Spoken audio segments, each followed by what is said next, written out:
Labi ang kaugmahan kan mga PDL sa City District Jail kan syudad nin Iriga sa tabang kan Bureau of Jail Management and Penology. Natawan kaya sindanin oportunidad na makapadago sa pagklase sa kolehiyo dawa nakakulong na.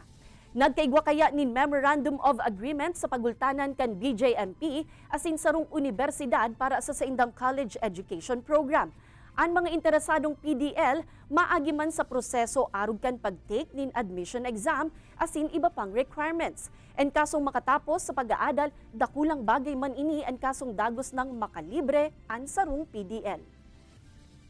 So dito po natin nakikita na kahit nandito po sila sa loob ng bilangguan or ng facility ng BJMP, tuloy-tuloy pa rin po ang giging ang pag-aaral po nila. Hindi lang siya exactly on education, we have also services on livelihood, in other activities para mababago yung ating mga kapatid sa loob mismo ng bilangguan.